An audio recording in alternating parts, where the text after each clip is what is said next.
Hello, hello, everyone. Welcome to our Black Magic Collective event, creating a narrative short film or a narrative new media through TikTok. And here we have Jacob Seltzer and Benjy Steinberg, and we are going to hear a little bit about how they created this phenomenal, cool new media. And let's hear a little bit about what they do, who they are, and all that jazz. So why don't you take it away, gentlemen? Hi, Kayla. Thanks for having us. My name is Ben. My name is Benjy Steinberg. Grew up in the San Francisco Bay Area. I'm a TV and film writer and filmmaker. And I most recently was a staff writer on season 3 of ABC's Big Sky. Developing a pilot, as a Sundance Institute Fellow TV pilot, and made this TikTok series, Mountain Murder Tapes with Jacob, and it was just an amazing experience, and we're so happy that we're able to share it with the world. Totally. Go ahead, Jacob. A little bit about you. Hey, hi Kayla. Thanks so much for having us on. It's so great to be able to talk about Mountain Murder Tapes and talk with your audience and hear some questions. And so my name's Jacob. I grew up in New York. I am mainly a feature writer, and I also have directed some short films. And so this opportunity to work on Mountain Murder Tapes with Benjy and get back on set and really get back to the basics of filmmaking was such a treat, and really get some experience on set in a special way. I love it. No, absolutely. And especially such a new, I keep saying new, but it's so new with the new platforms that are arising and TikTok becoming such a huge thing. I love the way that people are starting to utilize, especially with filmmaking in TikTok in such a short form element and platform. So audience, please fire questions away. We're going to try to get as many answered in this quick half hour as we can, but time flies with such phenomenal, talented people. We could talk all day. So try to get as many questions in there as you can, and we'll get as many answered. But for the time being, I definitely have some questions that I'd love to ask you both. So first things first, how did you plan out a script for such a short form video and kind of figure out how you wanted the series to go on TikTok? Yeah, so when we came up with this idea, it was a contained story.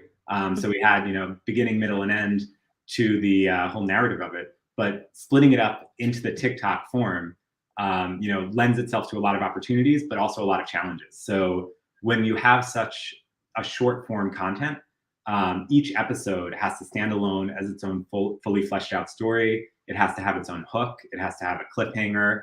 It has to have some narrative conflict, dramatic tension.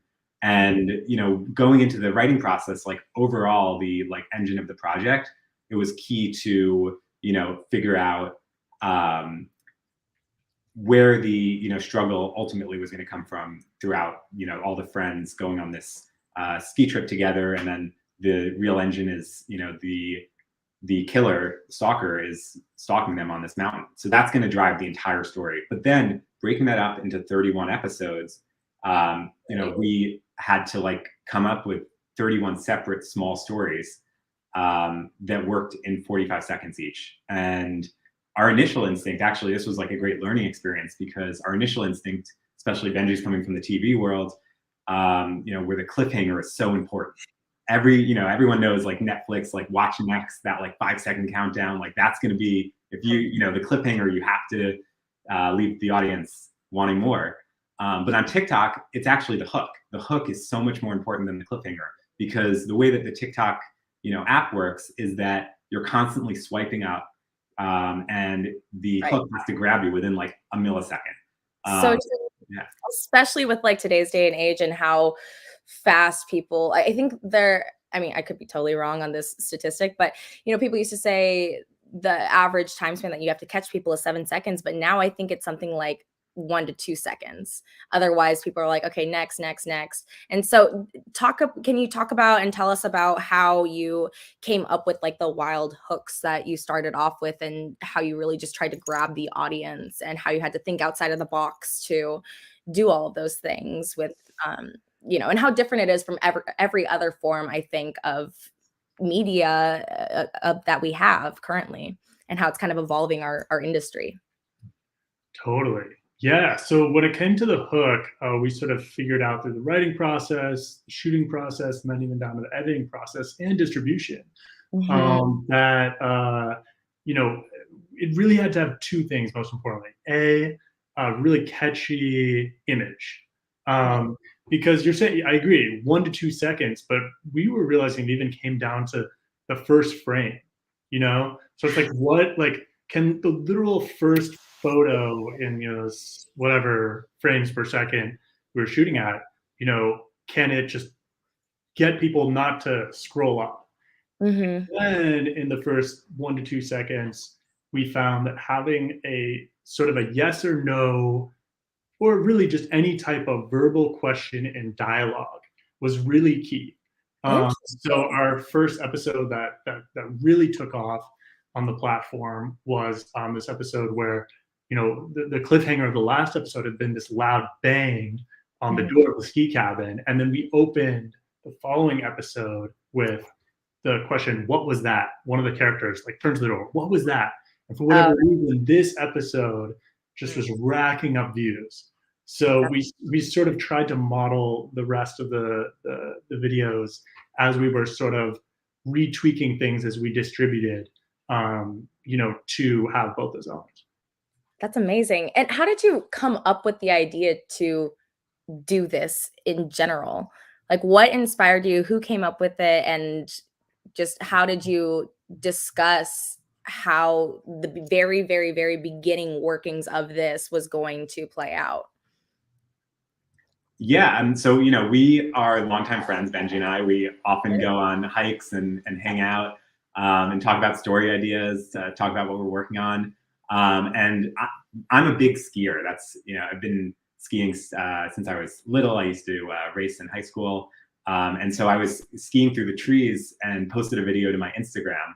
And Benjy saw this video, and so when I came back from the ski trip, this was over a year ago, he was like, "Dude, that was so spooky. That video that you posted, it was so scary." And then we just started brainstorming, and we were on a hike, and we saw this abandoned cabin in the off the grid on this hike, and we were like, what if they were on a ski mountain and there was the only one cabin, and the only way to get there was the gondola? And so it was just kept building on each other. And the big benefit of TikTok, and that we saw, was we are both working in Hollywood, and there's so many barriers to entry. There's so many people that say no. And with TikTok, it's everybody's watching it. There's so many eyeballs. We wanted to just get back to the basics of it's just the actors, an iPhone, it was pretty much just us and our producers on set. And let's just make something and see if it works, and see if we can get an audience, see if we can, find people who are into the story. And that's kind of the inception of it all. So it was really just a fun time, and getting to work with friends is the best. That's real. That's so true. And that's so often how so many ideas start. And what I think a lot of people sometimes don't realize is that ideas can come out of just your average, what you're doing every day and who you're hanging out with. And that's why so many filmmakers love to create with their friends, because you're already hanging out with them, and then you're constantly giving ideas off of each other. And it's something as simple as, whoa, dude, that video that you just took was super spooky. That started this whole thing that is starting to blow up and become this new form of entertainment that we're seeing, which is, I think, going to absolutely explode. And like I said earlier, yours is one of the first of its kind that I've seen personally. And I can't wait to see the evolution of it as the years continue to go.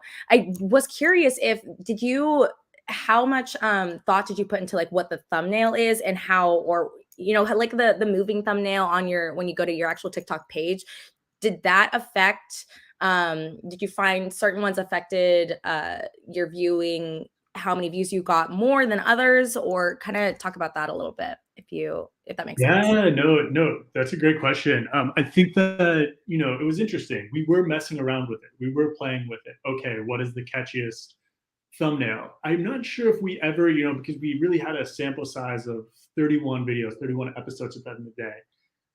I'm curious what you think, Jacob, but I never necessarily got like a clear correlation. I mean, we always tried to have some type of conflict or Mhm. motion sort of inherent in the thumbnail. What else? I mean, I Would it feel like ever, like, give away? Were you afraid that it would, because, it's only 45 seconds. Were you afraid that it would give away what's actually in the bulk of the episode? It's interesting. So one thing that we found is that a lot of people engage with the content through their For You page. Mhm. We were like, do we think that there's going to be a conversion from the For You page to our account? And then people are like watching through the thumbnails and going through it. And we definitely saw that, but we put less emphasis on the thumbnail and making that catchy because of the way that like TikTok works. We were like, the most, that's important. But if people are going to watch the series, they're going to, go through 1, 2, 3, and hopefully that's the way that they're brought in. But we, paid a lot of attention to the thumbnail. We wanted it to look like a uniform, and cohesive project. But also, I mean, a big part of this, the whole thing was an experiment. It was a giant experiment.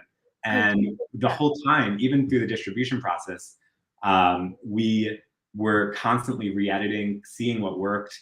And then we, if something like our initial instinct was, let's put the killer first. We're going to be working within like a horror TikTok where everybody wants to like be scared. And that's the forefront, the GoPro POV shots of the stalker.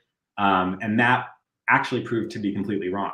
That was not what people really got, into and what drew the audience in. So then, we post something like that. And especially with the first, 10 episodes, we'd like post something, see what worked. And if it really like flopped, like, if it got like, 100 views or something like very low compared to the rest of the series, we would take it down, rework it, re-upload and see if that could like change people's engagement. And it did. Yeah. It did. And we learned a lot through the whole process. And it was, we had, the whole distribution we had, it was all hands on deck with our producers, Mary Dwyer and Aaron Rusiniello.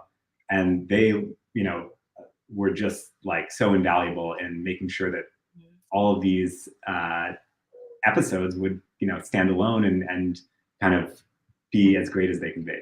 Yeah, they really, steered the ship in many ways in terms of, okay, how can we make this both, very watchable and very watched, but also how can we make this, a story that would, be really entertaining in any medium, which is a really fine balance to have, but it was cool for them to sort of hold the torch and light the way for us, it's cool.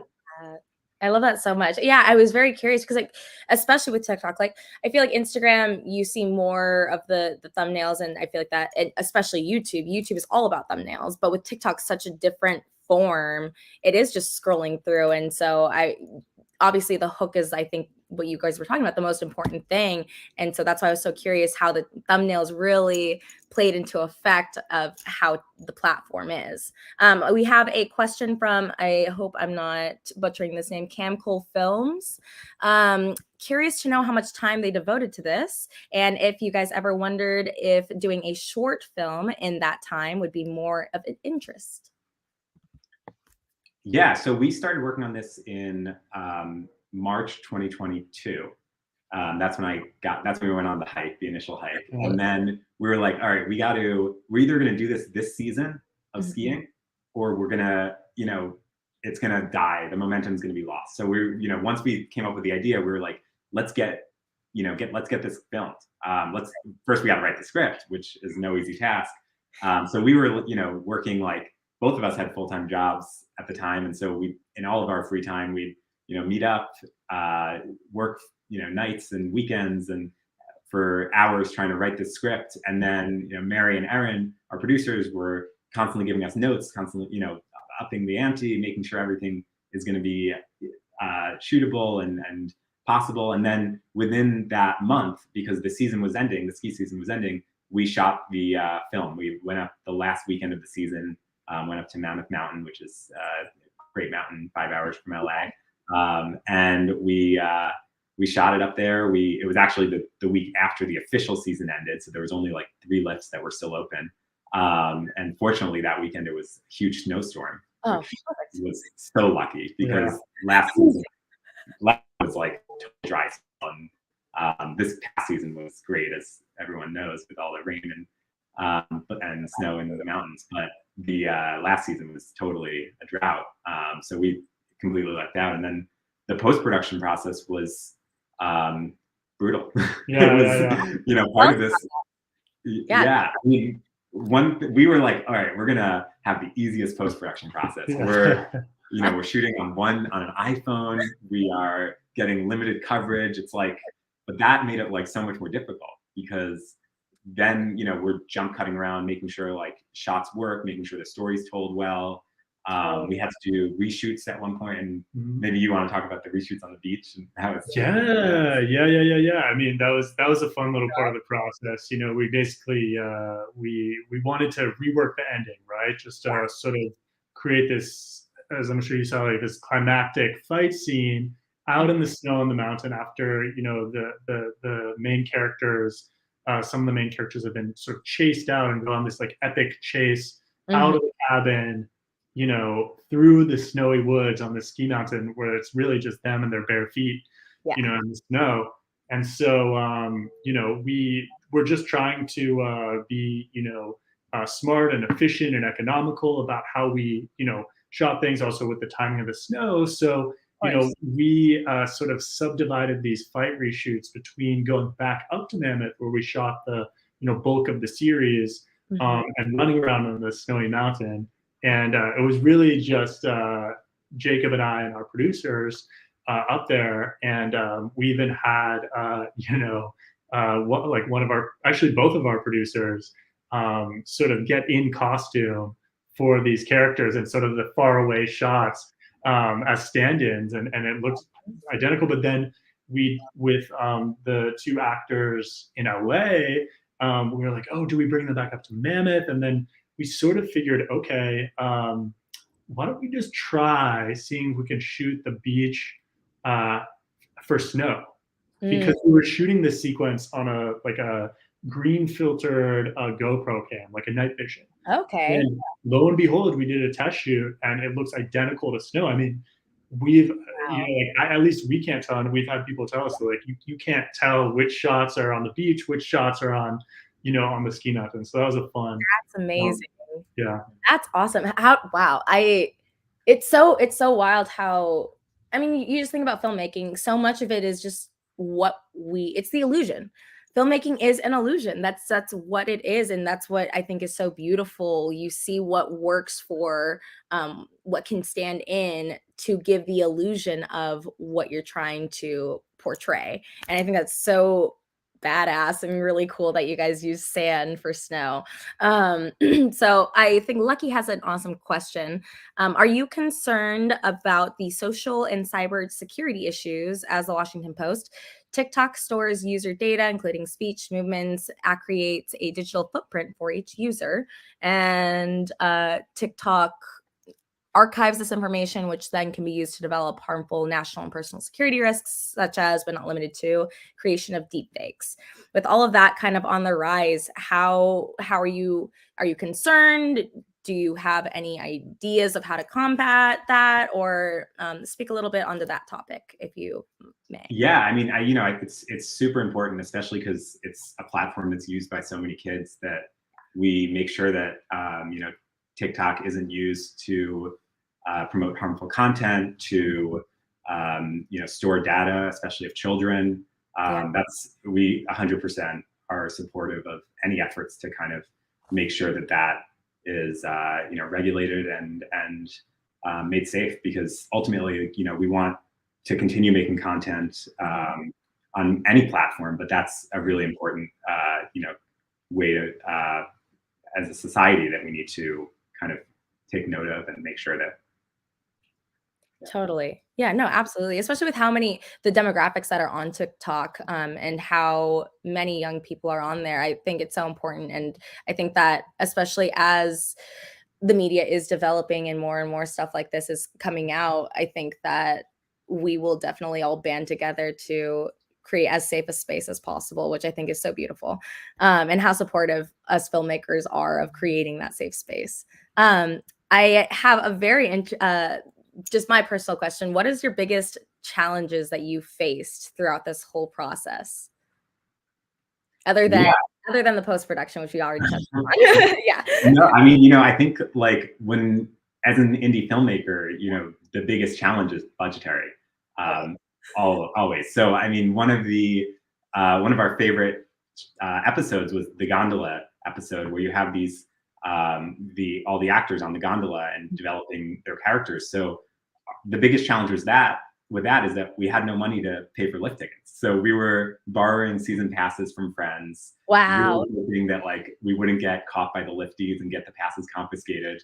And then of course we wouldn't be able to get the shot. Right. But also, we wanted to get this in one shot. We wanted it with each actor. And so, Kendrick Kirk and Caroline Deary on the gondola developing their relationship, and then Spencer Levin and Nova Che developing their relationship on the gondola, each in one ride. And we, it was scripted, and we got the scripted lines, and then we left a lot of room for improv. Oh, I love that. And that really gave the actors a time to shine, and really gave them the opportunity to build their relationships out, build the characters. And they did it in one 5-minute gondola ride. And that is just a testament to their talent. And it was really incredible to watch. And then when we got to the top of the gondola, Thomas Rounds, who played Thurston, the gondola attendant, really transported all the characters into this new world and gave them, this really spooky and volatile character to work with. Yeah, no, that's so brilliant. And I love what do you think was the proportion of what was actually scripted that ended up going into the final cuts and what was improv? Do you have like a good ratio in your head or idea of what that ratio was? I'm curious. So hard to say. I think, we haven't like parsed it exactly, so it could fall on either side, but I'd say there's a good amount of each, certainly. Yeah. Maybe something, I don't know, 70-30, 60-40 in terms of scripted versus improv, No, I love that. I think it's so free. I do many multifaceted. I'm an actor, producer, writer, and director. And so I think it's so fun and freeing to like allow the actors to just play, especially when they fully understand the character and like the story and everything. There's so much beauty that can come out of like, ooh, what are they going to come up with, And then it's fun to intertwine both and see how it all kind of flows and ends up falling perfectly sometimes, with a mixture of both. What would you do differently next time if you had to do it again? Or when you do it again? That's a really interesting, one thing, like not that we would definitely do this, but one, really interesting hypothetical that that we had discussed as a group, Jacob and I and our producers was, hey, in terms of the distribution, we had the experience of building the account from scratch, we, set this account up, we started uploading these videos. It was like people were discovering it through their For You page. We didn't already have like a built-in audience for the page. So one really cool thing that still intrigues me if we were to do this again would to be like, okay, what if we, took several months almost as like a promo run or a marketing run, to upload sort of similar content. For example, we had said, oh, what if we had, for like 3 months, we had created this account where the user was doing these like fan horror edits, like splicing up horror movies and doing fun music and stuff like that. So we built an audience of people who already liked horror, even found footage horror. And then we released these on here and even embed it narratively. Somehow we thought, hey, I wonder if this would then reach an even broader audience, or just like kick things off even faster.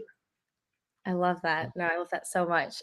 What do you think really, you feel really, really worked well when you were going through the process of this? Like if there's Yeah. anything particular that pops in your mind. I think like finding a team that is so cohesive and that everybody was really giving it their all. I think that was the most magical part about this whole process. We had like family meals together where we all in the cabin. We all lived in that cabin. We shot in the cabin. We cooked our meals there. We hung out. We bonded. Like that was Mhm. a really special part of this project. And we all became friends. We're still friends with the actors, and most of them we didn't know beforehand. And so it was a Okay. really, incredible opportunity. And yeah, I love that so much. You know what? When you were talking about the biggest struggle at Vegetary is always, there's never enough money. There's never enough money in filmmaking.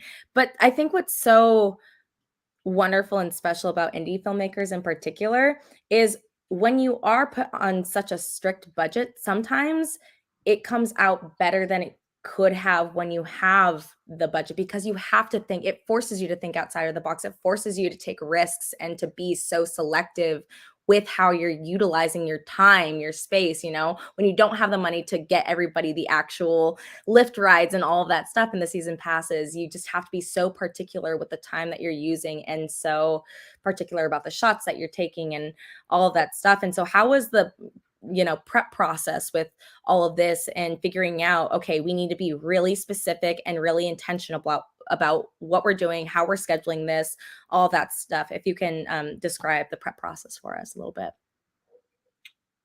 yeah. So I mean, a week, 2 weeks before we shot, we went up. Benjy, Mary, and Aaron, the four of us, went up to go scouting locations at Mammoth. Making sure that each location would have enough snow. At the time, I think like there was really only snow above 8,000 feet. So Yeah. like the town of Mammoth was not, there was no snow. So we were like, all right, let's go up into the closed winter roads areas and see if we can shoot there. And so we were really trying to be creative. I think we shot the Thurston cabin scene. That was all in like this closed off summer cabin area Yeah. of Mammoth Lakes. And so we had to like trek up there, find these cabins, where like anywhere where we knew that there was going to be snow in 2 weeks to kind of make this winter wonderland like a reality. That's awesome.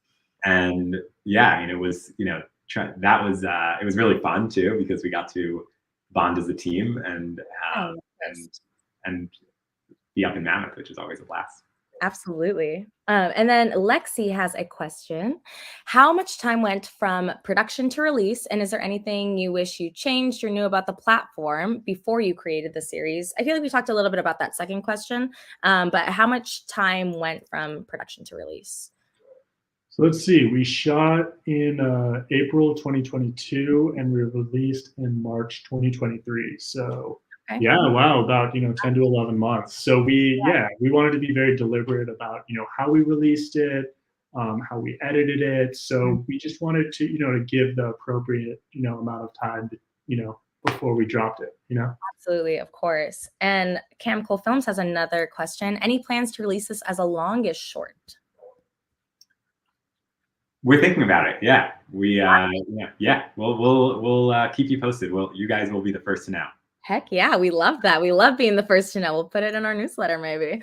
I had another question. I'm trying to remember. Oh, yeah. So Jacob, you said that you come from more of feature writing, and Ben, you come from TV with Big Sky and all that stuff. And I think, who was it that said love Big Sky? Eric Allman at the beginning said love Big Sky. Oh, A little shout out. yeah. So how did you, in particular, Jacob, how did you find the process of coming from feature to this very different short form, like series type of writing? Yeah, I mean, it's like as we imagined it, it was kind of like fully fleshed out, contained story. And we have, ideas of maybe how it could be extended from this 31 episode series. But like when coming from the feature world, I'm used to these contained stories. I'm used to, beginning, middle, and end, 3 acts. and so, the story kind of wraps up in a nice way. And so I learned a lot from Benjy, and that was the joy of collaboration is you learn so much from the people that you work with.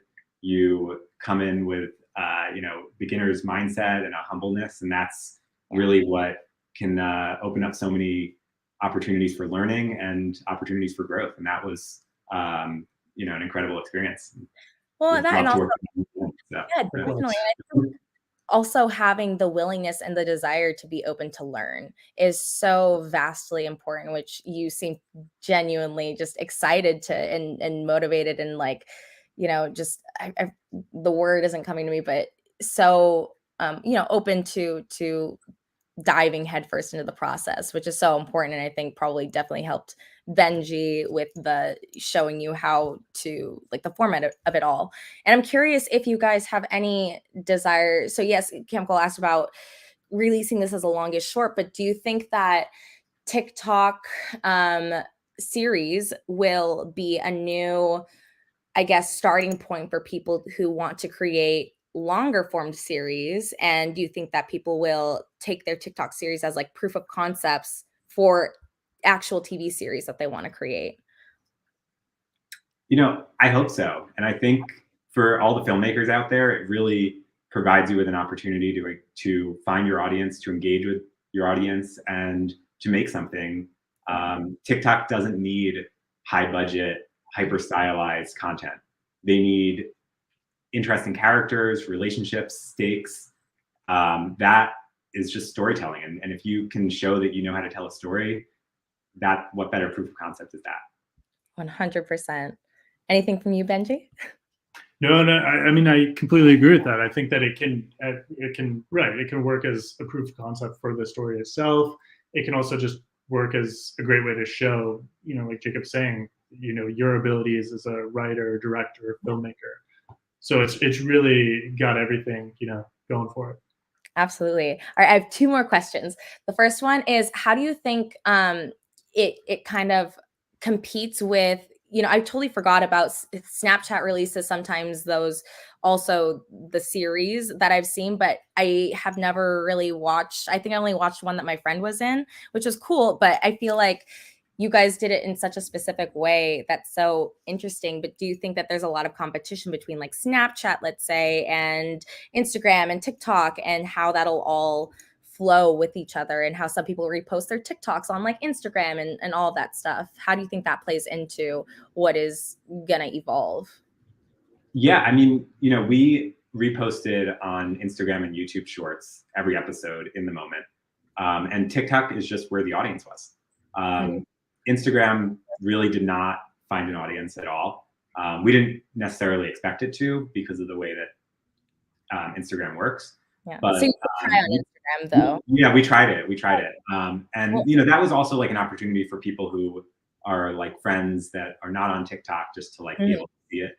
YouTube Shorts found like a smaller audience. Still a significant one.